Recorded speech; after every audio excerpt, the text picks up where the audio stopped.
Welcome to WQOW 18 News Forecast, and there are times in your life where you don't want to be the spotlight. Contrary to popular belief, sometimes we would rather be a supporting role versus, the one that's getting judged for literally every moment of your life. Because when you're in the front seat and you're driving the car, everybody's judging the speed. So you sit in the back seat, you grab your headphones, you watch Attack on Titan for the fourth time to see if you missed something while the driver deals with the angry passengers and drivers that Houston beltways have to offer, which, by the way, perks of living in a tiny town in Wisconsin, I don't have to deal with that. Just people that don't know how to use their turn signals. Sometimes you want a car that's like that. I'm Alex at FI on Instagram, and today we're gonna be talking about that lifestyle. The lifestyle of being the unsuspecting until someone tests you the wrong way. A type of car that makes you kind of feel like a gifted child, okay? The type of car that usually impresses absolutely no one until you inevitably pop up the hood at the gas station and realize there's not one but two scrolly boys. A car that makes you think to yourself on a Sunday afternoon while you're bored,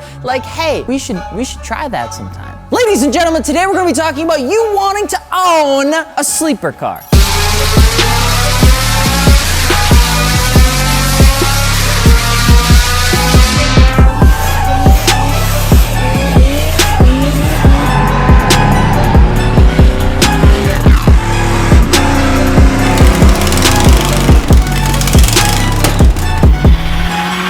Hi, I'm Alex. Don't forget to subscribe, and if you're looking for any sort of wheels, tires, or suspension for your newly acquired sleeper car, otherwise be sure to hit us up over at fitmentindustries.com. I feel like I should just get it tattooed right here, and that would, I just do this. You know what I'm saying? But anyway, we also do have 0% financing, so you pick up all your stuff now and pay it off later with your tax returns if you are looking to actually get your project build finished up before springtime, because lo and behold, February is coming, folks. You wanna know what's after that? March. You wanna know what's after that? You guessed it, April. And just so you know, we do have a giveaway that we're just launched, Artisa Art Formed Wheels, Continental Tires, and Fortunato Coilovers. It's a full build giveaway. And if you haven't actually checked out Artisa, it's our brand that we launched this year. They're super light, they're deco-directional monoblock wheels, and we're really, really proud of them. So if you'd like to check it out, you can go check them out over at fitmentindustries.com. You can pick up a t-shirt. This is the Artisa Titan. I'm very happy with this one in particular, but that's because I designed it, so don't judge. The history of sleeper cars goes all the way back to the days of the mid-50s and was pretty much coined after the term of sleeper agents, okay? Which was practically like 007, but the American version. Except the British sleeper cars were also previously known as Q cars, which took after the Royal Navy. There's all different variants of this, but essentially it's just little nicknames, okay? Both of which have fancy agent-style names, but both of them look like the standard Joe Anderson you'd find at the local mall. Really, there was nothing special about them from an aesthetic point of view, but the history of when we, the people, decided to start loving owning things that didn't look fast takes us actually back to the days of the 50s and 60s, where automotive manufacturers were finding themselves with the opportunity to stuff race-spec engines into production cars for the purposes of homologate,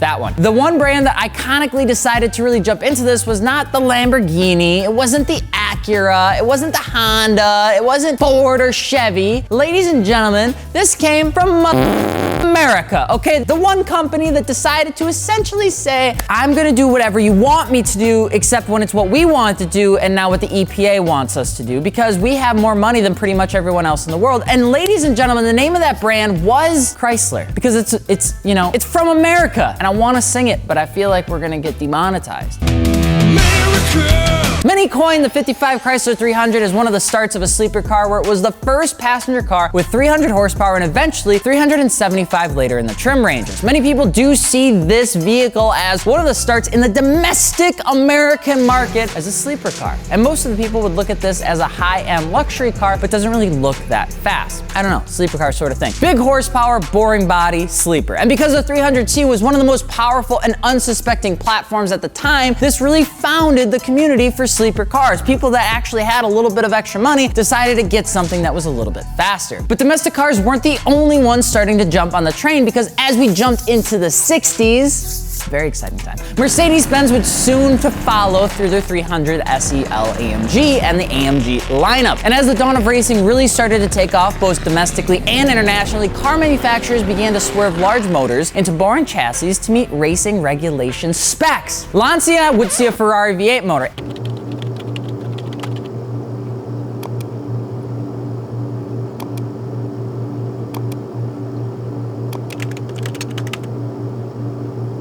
Lancia.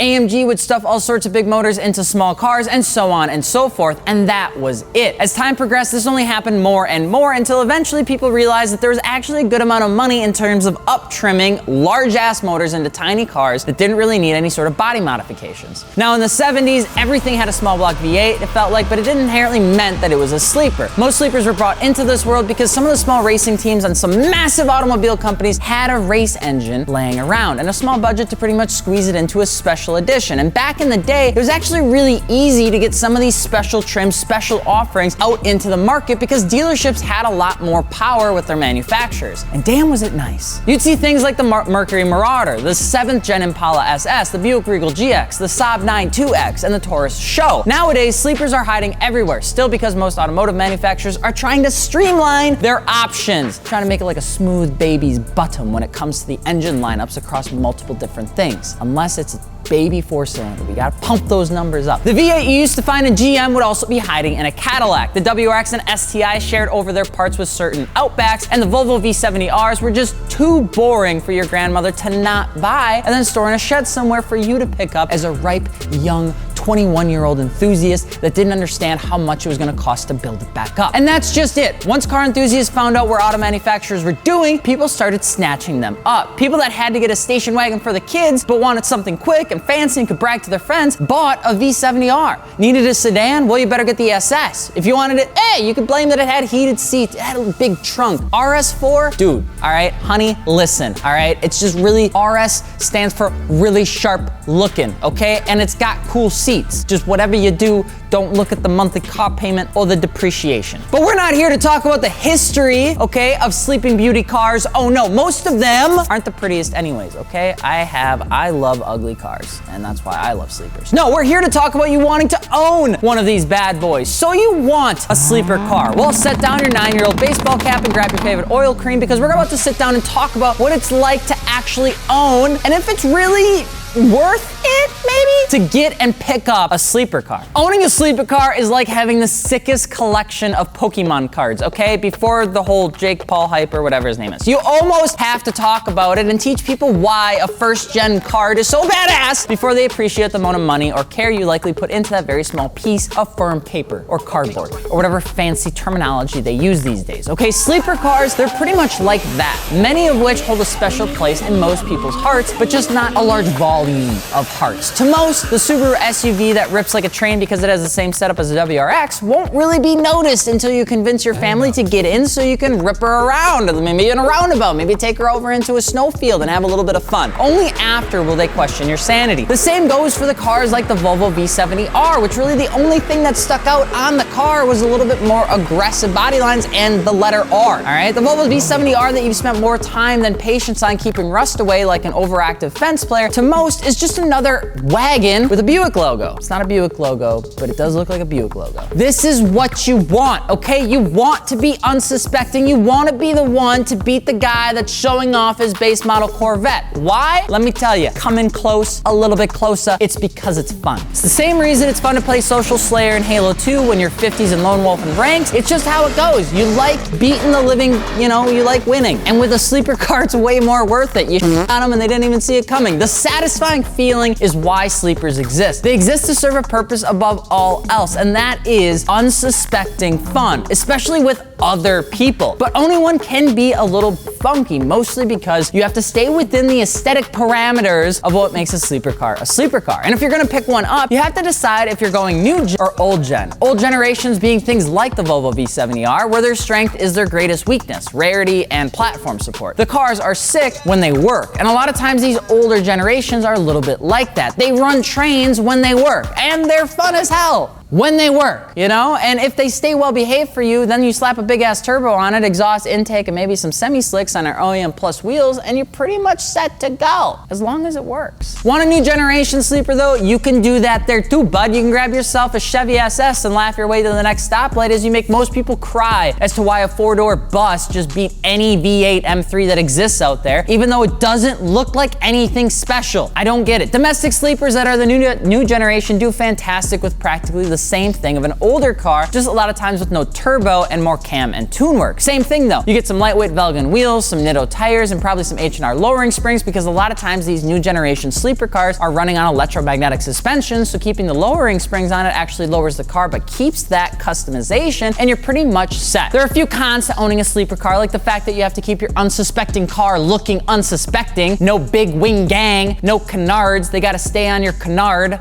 I don't know where that came from, okay, but you pretty much gotta keep that sort of aero stuff on your RC airplane. You have to keep the aggressive stuff away from the car. The diffuser should probably just stay plastic. Hoods should just stay the normal painted colors. You gotta kiss it. Keep it simple. Stupid. Don't come at me with all that other stuff. Not only that, but generally working on sleepers is a bit more tedious, as the platforms are, as they go and almost always have a smaller motor, more space, less gadgetry, more simplicity. This is why, generally speaking, with sleepers, they require more maintenance, because they stuff more work, bigger engines, more complexity into the same body lines and body panels and actual space as some of their base model cars. And it's gonna take a lot more work to get them kind of fixed up and repaired and things like that. And that's usually why people brag about the fact that they own a 20-year-old Volvo, because keeping it alive is sometimes worth telling your friends over and over and over until they get bored of it. Because guess what? When you have 450 horsepower and you have a car that looks like a hearse, you get to do that every once in a while. But what do you think about sleepers? Let us know below, and if you're looking for aftermarket wheels, tires, suspension, be sure to hit us up over at fitmentindustries.com, not Figment. So many people saying Figment. Whether you have a sleeper car or not, too, just so you know, we have a gallery. It'd be cool if you added it. fitmentindustries.com/add. I'm Alex from Fitment Industries, and we will see you later.